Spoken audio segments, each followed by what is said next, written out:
Assalamualaikum warahmatullahi wabarakatuh. Marilah kita panjatkan puji syukur kita kehadirat Allah Subhanahu wa Ta'ala yang telah memberikan satu kenikmatan keberkahan pada diri kita semua.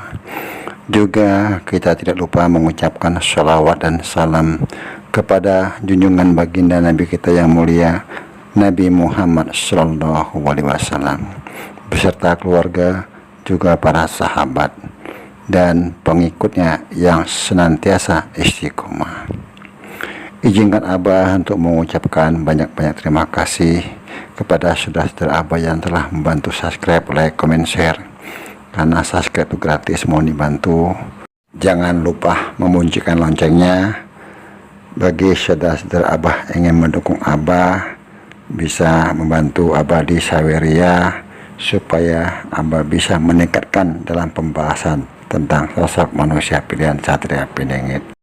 Sudah banyak pembahasan tentang sosok manusia pilihan, apapun sebutannya, beragam versi, semua dikupas tentang perjalanannya, keilmuannya, dan lain-lain, serta ikut andilnya para leluhur yang diyakini banyak orang, yang banyak diceritakan.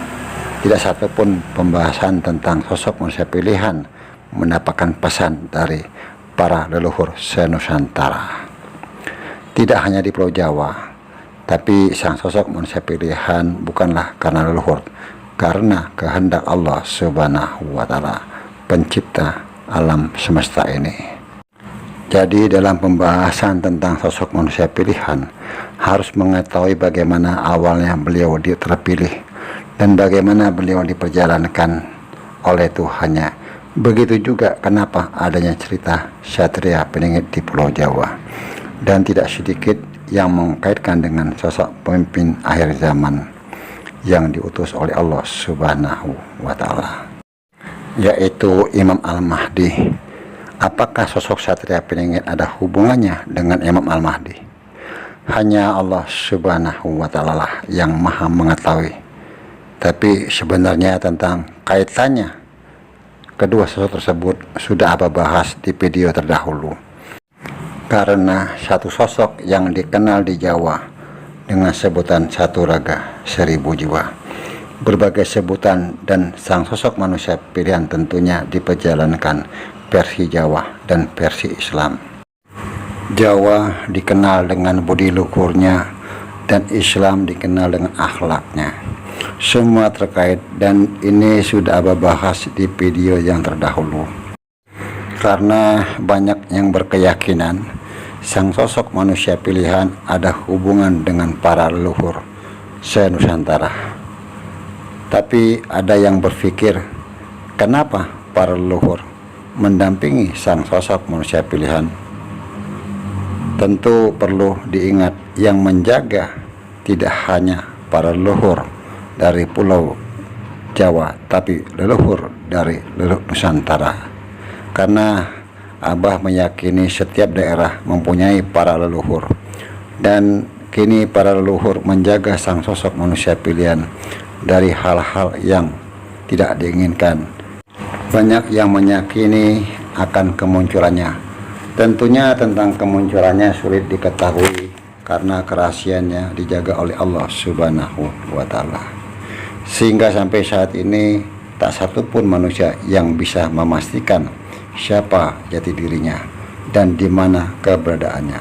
Walaupun sudah banyak pengakuan-pengakuan yang mengakui bahwa dirinya lah sang sosok manusia pilihan, apapun sebutannya. Menurut tafakur Abah, banyak pengakuan tentang sosok ini, maka tanda-tanda kemunculannya semakin dekat. Begitu juga tanda-tanda alam yang sedang terjadi, karena sebelum kemunculannya akan terjadi pembersihan manusia, dan saat ini kebenaran dan keburukan sedang terjadi, sehingga timbullah perselisihan dikarenakan merasa benar, karena benar bukanlah pembenaran dengan lisan, tapi kebenaran adalah suatu perbuatan. Apapun yang dilakukan tentunya akan kembali kepada yang berbuat. Siapa yang menabur maka dia akan menuai, Dan manusia yang beruntung tentunya yang eling lan waspada, atau ingat kepada Tuhannya dan waspada dengan tanda-tandanya alam. Tak kalah permasalahan manusia tidak terselesaikan, di mana kebenaran adalah benar dan salah tetap salah. Kalau kebenaran disalahkan, maka tentunya Tuhan Sang Pencipta alam beserta isinya akan murka. Maka alam akan bergejolak. Yang kemarin Abah katakan, kerusakan di muka bumi sudah melampaui batas. Apa yang terjadi di zaman para nabi yang terdahulu, semua terjadi pada saat ini. Hanya menunggu waktu. Kapan itu terjadi, hanya Allah Subhanahu wa Ta'ala yang mengetahui. Kita sebagai hambanya tentu harus mematuhi dan menjalankan perintahnya. Kalau suatu kebaikan yang dilakukan, tentu itu kehendaknya. Tapi kalau keburukan yang dilakukan, itu tentu kehendak dari manusia itu sendiri, berlandaskan hawa nafsu untuk mencapai sesuatu yang diinginkan dengan berbagai cara dilakukan untuk pemuas diri.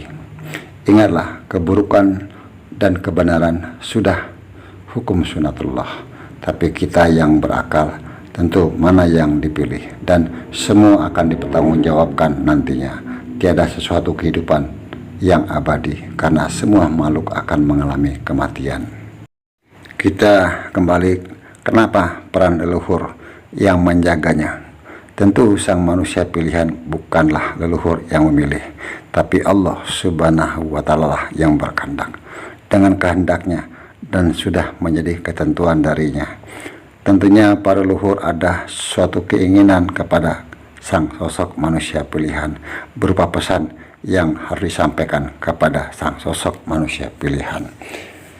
Di situ Abah lihat ada 7 pesan. Yang pertama, perbaikan akhlak.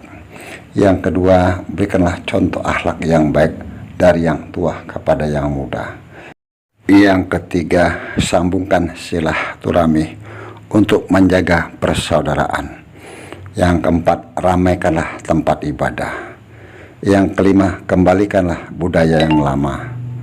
Yang keenam, lestarikan budaya atau adat istiadat yang ada di Nusantara.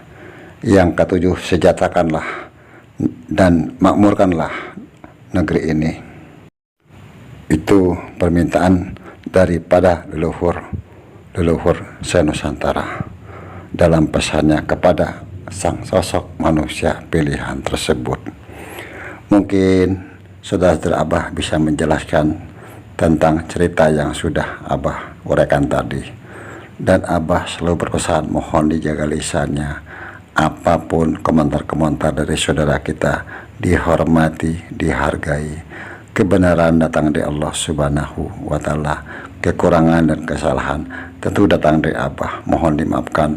Wallahu a'lam bishawab. Wassalamualaikum warahmatullahi wabarakatuh.